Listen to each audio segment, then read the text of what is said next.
എല്ലാവർക്കും നമസ്കാരം. ഇന്ന് നമ്മൾ വന്നിരിക്കുന്നത് നമ്മുടെ വീട്ടിൽ ഉപയോഗിക്കുന്ന എയർ ഫ്രയറിൻ്റെ ഒരു ചെറിയൊരു റിവ്യൂ ആയിട്ടാണ്. അതുപോലെ തന്നെ നമ്മളിതിൽ കുറച്ച് എയർ ഫ്രയർ റെസിപ്പികളും കാണിക്കുന്നുണ്ട്. നമ്മൾ ഉപയോഗിക്കുന്ന എയർ ഫ്രയർ എന്ന് പറയുന്നത് ഫിലിപ്സിൻ്റെ XXL എയർ ഫ്രയർ ആണ്. അപ്പോൾ ഇതിനൊപ്പം തന്നെ നമുക്കൊരു ബുക്ക്ലെറ്റ് കിട്ടിയിട്ടുണ്ട്. കുറച്ച് റെസിപ്പികളൊക്കെ ഉൾപ്പെടുത്തിയിട്ടുള്ള ഒരു ബുക്ക്ലെറ്റാണ്. അപ്പോൾ അതിൽ നമുക്ക് നോക്കുകയാണെന്നുണ്ടെങ്കിൽ ഫ്രോസൺ ഫുഡ്, പല ടൈപ്പിലുള്ള ഫുഡ് എങ്ങനെയാണ്, ഏത് മോഡാണ് സെറ്റ് ചെയ്യേണ്ടത് എന്നൊക്കെ അതിൽ കൊടുത്തിട്ടുണ്ട്. വളരെ യൂസ്ഫുൾ ആയിട്ടുള്ളൊരു ബുക്കാണ്. എയർ ഫ്രയറിൻ്റെ ഒരു പ്രത്യേക അഡ്വാൻറ്റേജ് എന്താണെന്ന് വെച്ചാൽ നമുക്ക് ഫ്രൈ ചെയ്ത് കഴിക്കുന്ന ആഹാരങ്ങളൊക്കെ ഒരു തുള്ളി എണ്ണ പോലും ഇല്ലാതെ നമുക്കിതിൽ ഫ്രൈ ചെയ്ത് കഴിക്കാം എന്നാണ് ഇതിൻ്റെ ഒരു മേജർ അഡ്വാൻറ്റേജ്. അതുപോലെ നമ്മൾ ഓവനിലാണെന്നുണ്ടെങ്കിൽ നമ്മൾ ഫുഡൊക്കെ ബേക്ക് ചെയ്തെടുക്കുമ്പോൾ ഫ്രൈ ചെയ്തൊരു ഫീലിംഗ് അല്ല കിട്ടുന്നത്, ഒരു ഗ്രില്ല് ചെയ്ത ഒരു ഡ്രൈ ആയിട്ടുള്ളൊരു ഫീലിംഗ് ആണ്. പക്ഷേ ഇതിൽ നല്ല ക്രിസ്പി ആയിട്ട്, പക്ഷേ അകത്ത് നല്ല ജ്യൂസി ആയിട്ടുള്ള നല്ല രീതിയിൽ നമുക്കിത് ഫ്രൈ ചെയ്തെടുക്കാൻ പറ്റും. ഇനി എയർ ഫ്രയർ നമുക്ക് എങ്ങനെയാണ് പ്രവർത്തിക്കുന്നത് നോക്കാം. അപ്പോൾ ഇതിൽ കുറച്ച് ബട്ടണൊക്കെ ഉണ്ട്, രണ്ട് സൈഡിലും 3 എണ്ണം വീതമുണ്ട്. അതുപോലെ തന്നെ നടുക്കൊരു നോബും ഉണ്ട്, നമുക്ക് തിരിക്കാം. ആദ്യം തന്നെ പവർ ബട്ടൺ ഓൺ ആക്കുക. അപ്പോൾ ഒരു മെനു വരും. അപ്പോൾ ആ മെനു നമുക്ക് സെലക്ട് ചെയ്യണമെന്നുണ്ടെങ്കിൽ ഈ നോബൊന്ന് കറക്കിയാൽ മതി. അപ്പോൾ ആദ്യത്തെ ഓപ്ഷൻ എന്ന് പറയുന്നത് സ്മാർട്ട് ഷെഫ് എന്ന് പറഞ്ഞൊരു ഓപ്ഷനാണ്. അപ്പോൾ അതിൽ നമ്മൾ ഫ്രീസറിൽ നിന്നൊക്കെ ഡയറക്റ്റ് എടുത്തിട്ട് ഫ്രൈ ചെയ്യണമെന്നുണ്ടെങ്കിൽ ആ ഓപ്ഷൻ സെലക്ട് ചെയ്യാം. പിന്നെ ഇതുപോലെ ഒരു ടെമ്പറേച്ചർ മോഡുണ്ട്, അത് സെറ്റ് ചെയ്യുകയാണെന്നുണ്ടെങ്കിൽ ടെമ്പറേച്ചർ നമുക്ക് സെലക്ട് ചെയ്യാം. അതുപോലെ തന്നെ ഒരു ടൈമർ ഓപ്ഷനും കൂടെ ഉണ്ട്. നമുക്കിപ്പം ഇത്ര ടൈം വെച്ച് സെറ്റ് ചെയ്യണമെന്നുണ്ടെങ്കിൽ ആ ഓപ്ഷനും കൂടെ സെറ്റ് ചെയ്യാം.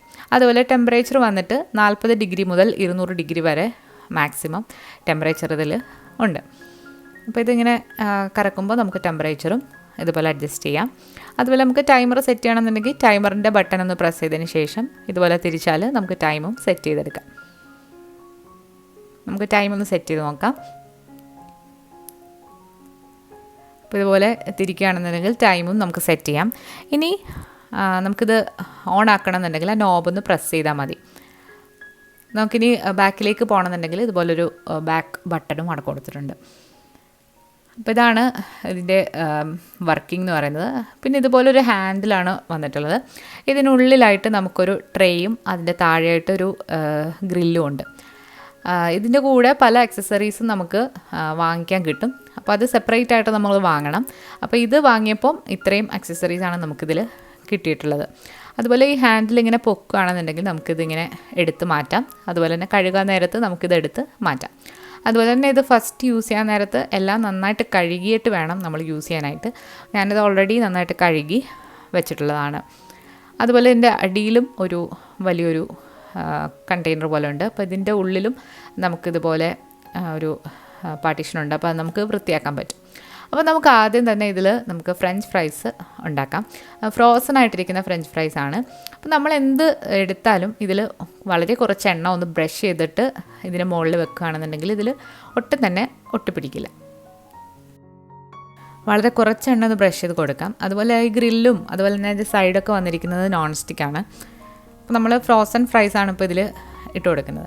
അപ്പോൾ നമ്മളെപ്പോഴും ഫ്രോസൺ ഫുഡ് ഐറ്റംസൊക്കെ നമ്മളിതിൽ ഫ്രൈ ചെയ്ത് എടുക്കാൻ നേരത്ത് സ്മാർട്ട് ഷെഫ് എന്ന് പറഞ്ഞ ഓപ്ഷനാണ് സെലക്ട് ചെയ്യേണ്ടത്. ആ ഓപ്ഷൻ സെലക്ട് ചെയ്യുകയാണെന്നുണ്ടെങ്കിൽ നമുക്ക് ടൈമൊന്നും നമ്മൾ സെറ്റ് ചെയ്യേണ്ട ആവശ്യമില്ല.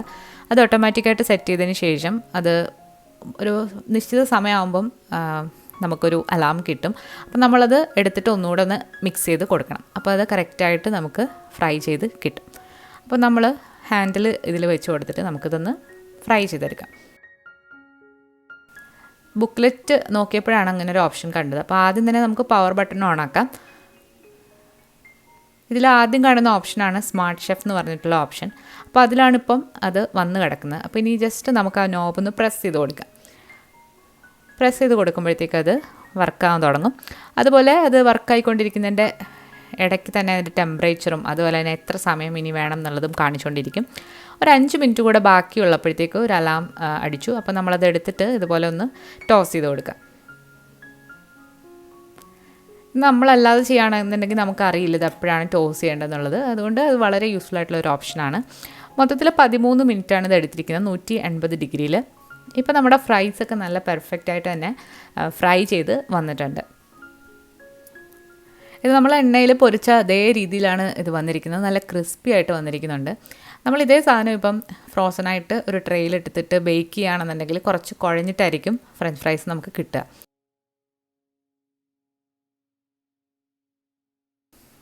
നല്ല ക്രിസ്പി ആയിട്ടുള്ള ഫ്രഞ്ച് ഫ്രൈസ് നമുക്ക് ഒരു തുള്ളി എണ്ണ പോലും ഇല്ലാതെ നമ്മൾ ഫ്രൈ ചെയ്തെടുത്തിട്ടുണ്ട്. നമ്മൾ എണ്ണ അതിൽ ബ്രഷ് ചെയ്ത് മാത്രമേ ഉള്ളൂ.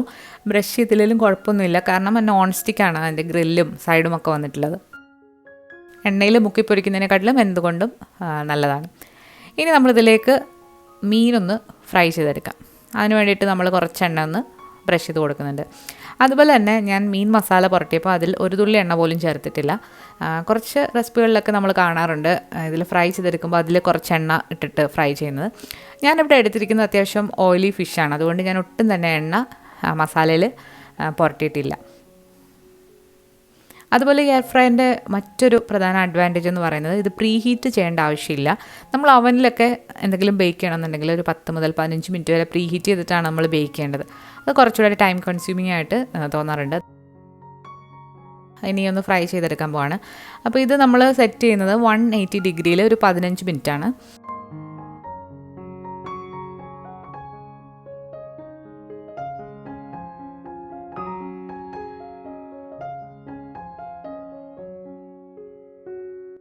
ടെമ്പറേച്ചർ സെറ്റ് ചെയ്യാൻ പോകുന്നത് 180 ഡിഗ്രിയാണ്. അതുപോലെ നമുക്കൊരു 15 മിനിറ്റ് ടൈമും സെറ്റ് ചെയ്യാം, അത് കഴിഞ്ഞിട്ട് നോക്കാം.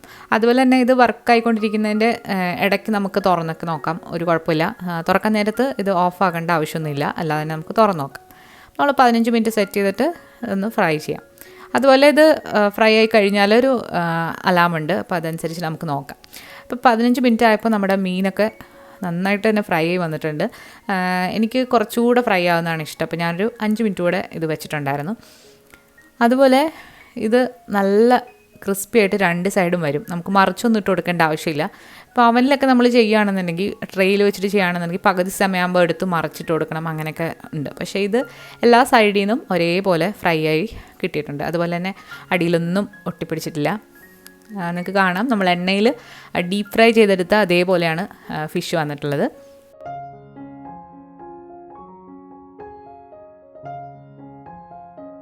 ഇതിൽ കാണുന്ന ഓയിൽ എന്ന് പറയുന്നത് ഫിഷിൽ നിന്ന് ഇറങ്ങിയ ഓയിലാണ്. അത് വളരെ ഹെൽത്തി ആയിട്ടുള്ള ഓയിലാണ്, നമ്മളല്ലാതെ ഒരു തുള്ളി എണ്ണ പോലും ഇതിൽ ചേർത്തിട്ടില്ല. നല്ല ക്രിസ്പി ആയിട്ട് തന്നെ ഞാനൊരു 5 മിനിറ്റ് കൂടെ ഇത് ഫ്രൈ ആക്കി ഫിഷ് എടുത്തിട്ടുണ്ട്. ഫിഷ് പോലെ തന്നെ നമുക്ക് ചിക്കനും ഒക്കെ ഇതിൽ ഫ്രൈ ചെയ്തെടുക്കാം. അതുപോലെ തന്നെ ഫുൾ ചിക്കനും ഒക്കെ ചെയ്യാം. അപ്പോൾ നമ്മൾ കൂടുതൽ റെസിപ്പീസ് അപ്ലോഡ് ചെയ്യുന്നതാണ്. അപ്പോൾ നിങ്ങളുടെ അഭിപ്രായങ്ങൾ കമൻസിലൂടെ അറിയിക്കുക. നിങ്ങൾ കാണാൻ താല്പര്യമുള്ള റെസിപ്പീസ് കമൻസിലൂടെ അറിയിക്കുക. നമ്മൾ തീർച്ചയായിട്ടും അത് ചെയ്യുന്നതാണ്.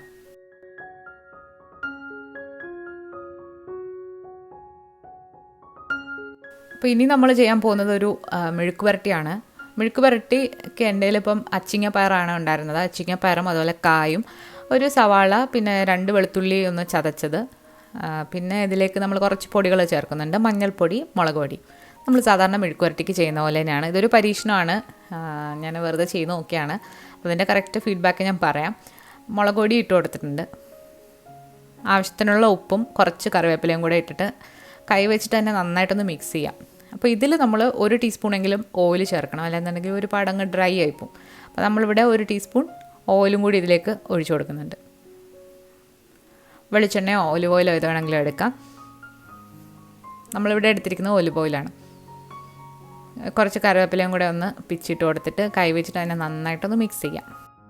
അപ്പോൾ ഇതിൽ നമുക്ക് 1 ടീസ്പൂൺ എണ്ണയിൽ വളരെ പെട്ടെന്ന് തന്നെ ഇത് നല്ല ക്രിസ്പിയാക്കി എടുക്കാം. നമ്മൾ നിരത്തി കൊടുത്തിട്ടുണ്ട്. അപ്പോൾ ഇനി ഇതൊന്ന് ഫ്രൈ ചെയ്തെടുക്കാം. അപ്പോൾ ഇതുപോലെ തന്നെ നിങ്ങൾക്ക് ഉരുളക്കിഴങ്ങ്, വെണ്ടയ്ക്ക, പാവയ്ക്ക, കോവയ്ക്ക എന്ത് വേണമെങ്കിലും ചെയ്തെടുക്കാമെന്നാണ്. അപ്പോൾ നമ്മളിവിടെ ആദ്യം ഒരു 16 മിനിറ്റാണ് സെറ്റ് ചെയ്തത്. ശരിക്കും പറഞ്ഞാൽ അത്രയും സമയത്തിൻ്റെ ആവശ്യമില്ല ഇത് വഴണ്ട് കിട്ടാനായിട്ട്. 8 മിനിറ്റൊക്കെ മതിയാകും. അപ്പോൾ ഞാനിപ്പം വെച്ച സമയം കുറച്ച് കൂടിപ്പോയി, അതുകൊണ്ട് കുറച്ച് ഡ്രൈ ആയിട്ട് വന്നിട്ടുണ്ട്. പക്ഷേ കായൊക്കെ നല്ലതായിട്ട് തന്നെ കുക്കായിട്ടുണ്ട്. പക്ഷേ പയർ കുറച്ച് ഡ്രൈ ആയിട്ടാണ് വന്നിരിക്കുന്നത്. അപ്പോൾ പയറിന് പകരം പാവയ്ക്കായിരുന്നെങ്കിൽ അത് നന്നായിരിക്കും. പക്ഷേ പയറിന് അത്രയും സമയം വേണ്ട, ഒരു 8 മിനിറ്റൊക്കെ മതിയാകും. പക്ഷേ കായൊക്കെ നന്നായിട്ട് തന്നെ കുക്കായി നല്ല ക്രിസ്പി ആയിട്ട് വന്നിട്ടുണ്ട്. അതുപോലെ ഇതിനകത്തുള്ള ഉള്ളി വരെ നല്ല ക്രിസ്പി ആയിട്ട് വന്നിട്ടുണ്ട്. അപ്പോൾ അതാണ്. ഇനി നമ്മൾ ചെയ്യാൻ പോകുന്നത് ഒരു പരിപ്പുവടയാണ്. പരിപ്പുവടയൊക്കെ നമ്മുടെ മലയാളികളുടെ ഒരു വീക്ക്നെസ്സാണ്. അപ്പോൾ നമ്മൾ ഡയറ്റൊക്കെ നോക്കുന്നവർക്ക് എണ്ണയിൽ ഫ്രൈ ചെയ്ത ഐറ്റംസ് നമ്മളങ്ങനെ കഴിക്കാൻ പറ്റില്ല. അപ്പോൾ ഇങ്ങനൊരു എയർ ഫ്രയർ ഉണ്ടെങ്കിൽ നമുക്ക് വളരെ ഈസി ആയിട്ട് നമുക്ക് എണ്ണയില്ലാതെ ഫ്രൈ ചെയ്യാം. നമ്മളിവിടെ ഒരു കപ്പ് പരിപ്പാണ് എടുത്തിരിക്കുന്നത്. അതിലേക്ക് ഒന്ന് ചതച്ചെടുത്തിട്ടുണ്ട്. ഒരു പിടി ചെറിയ ഉള്ളി, 2 അല്ലി വെളുത്തുള്ളി, അതുപോലെ തന്നെ ഒരു ചെറിയ കഷ്ണം ഇഞ്ചി, ഇട്ടൊന്ന് പൾസ് ചെയ്തെടുക്കുക. ഒരുപാട് അരയ്ക്കരുത്, ഒന്ന് പൾസ് ചെയ്തെടുക്കുക. ഇത് അരച്ച് വെച്ചിരിക്കുന്ന പരിപ്പിലേക്ക് ഇട്ട് കൊടുക്കുക. നമ്മളിവിടെ പകുതി കടലപ്പരിപ്പും പകുതി തോരപ്പരിപ്പുമാണ് എടുത്തിരിക്കുന്നത്. ഇതിലേക്ക് കുറച്ച് കറിവേപ്പിലയും പച്ചമുളകും പിന്നെ 1 ടീസ്പൂൺ വലിയ ജീരകവും കൂടെ ചേർത്തിട്ട് ആവശ്യത്തിനുള്ള ഉപ്പും കൂടി ചേർത്ത് നന്നായിട്ടൊന്ന് മിക്സ് ചെയ്യുക.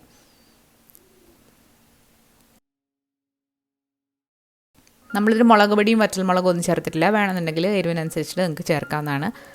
നന്നായിട്ട് മിക്സാക്കി കൊടുക്കുക.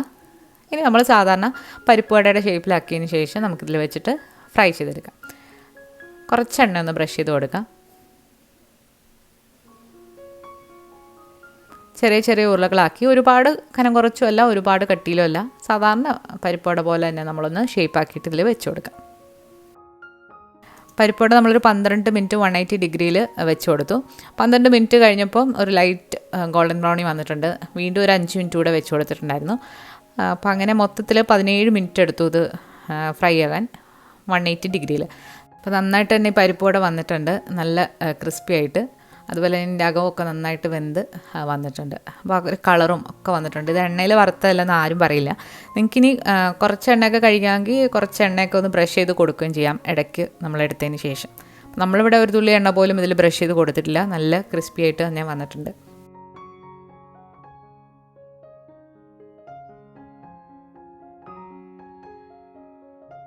നമ്മുടെ ഈ എയർ ഫ്രയറൊക്കെ ഉപയോഗിച്ച് കഴിഞ്ഞതിന് ശേഷം ഇതെങ്ങനെയാണ് വൃത്തിയാക്കുന്നത് നോക്കാം. അപ്പോൾ ഇത് നോൺ സ്റ്റിക്ക് ആയതുകൊണ്ട് തന്നെ നമ്മൾ നോൺ സ്റ്റിക്കിൽ ഉപയോഗിക്കുന്ന ബ്രഷാണ് എടുത്തിരിക്കുന്നത്. ഇതുപോലെ ബ്രഷ് എടുക്കാം, അല്ലാന്നുണ്ടെങ്കിൽ നിങ്ങൾക്ക് സ്പോഞ്ചും എടുക്കാവുന്നതാണ്. സ്പോഞ്ച് എടുക്കുമ്പോൾ സ്പോഞ്ചിൻ്റെ സോഫ്റ്റ് ആയിട്ടുള്ള ഭാഗം എടുക്കാനായിട്ട് ശ്രദ്ധിക്കുക. പിന്നെ നമ്മൾ പാത്രം കഴുകുന്ന ലിക്വിഡ് ഇട്ടിട്ട് നന്നായിട്ട് കഴുകാം.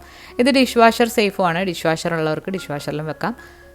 ഇനി ഇതിൽ ഒത്തിരി എണ്ണമയമൊക്കെ ഉണ്ടെന്നുണ്ടെങ്കിൽ ചൂടുവെള്ളത്തിൽ ഡിഷ് വാഷർ സൊല്യൂഷനും ഇട്ടിട്ട് കുറച്ച് നേരം വെച്ചിട്ട് കഴുകുകയാണെന്നുണ്ടെങ്കിൽ പെട്ടെന്ന് ക്ലീനായി കിട്ടും. അതുപോലെ തന്നെ താഴത്തെ ഭാഗവും എടുത്തിട്ട് നമുക്ക് ക്ലീൻ ചെയ്യാം. നന്നായിട്ട് വൃത്തിയാക്കി കഴിയതിന് ശേഷം ഉണക്കിയിട്ട് തിരിച്ച് നമുക്കതിലേക്ക് വെക്കാവുന്നതാണ്. അതുപോലെ തന്നെ ഈ എയർ ഫ്രയറിൻ്റെ മുകളിലുള്ള കോയിൽസ് നമുക്ക് ഒരാഴ്ച 2 ആഴ്ചയൊക്കെ കൂടുമ്പോൾ ക്ലീനാക്കി എടുക്കാവുന്നതാണ്. അപ്പോൾ ഇതാണ് ഇന്നത്തെ നമ്മുടെ ചെറിയൊരു റിവ്യൂ. അപ്പോൾ ഞാനിത് ഉപയോഗിച്ചിടത്തോളം എനിക്ക് വളരെ യൂസ്ഫുൾ ആയിട്ടുള്ള ഒന്നാണ് തോന്നിയിട്ടുള്ളത്. അതുപോലെ കൂടുതൽ റെസിപ്പീസൊക്കെ നമ്മൾ അപ്ലോഡ് ചെയ്യുന്നതാണ് വളരെ ഹെൽത്തി ആയിട്ടുള്ളത്. നിങ്ങളെല്ലാവരും കാണുക. അതുപോലെ തന്നെ നിങ്ങളുടെ ഫ്രണ്ട്സിനും കൂടി ഒന്ന് ഷെയർ ചെയ്ത് കൊടുക്കുക. അതുപോലെ നിങ്ങൾക്ക് എന്തെങ്കിലും അഭിപ്രായങ്ങളുണ്ടെങ്കിൽ കമൻസിലൂടെ തീർച്ചയായിട്ടും അറിയിക്കുക. ഈ വീഡിയോ ഇഷ്ടമായാൽ ലൈക്ക് ചെയ്യാനും ഷെയർ ചെയ്യാനും മറക്കരുത്. പുതിയൊരു വീഡിയോ ആയിട്ട് നമുക്ക് വീണ്ടും കാണാം. താങ്ക്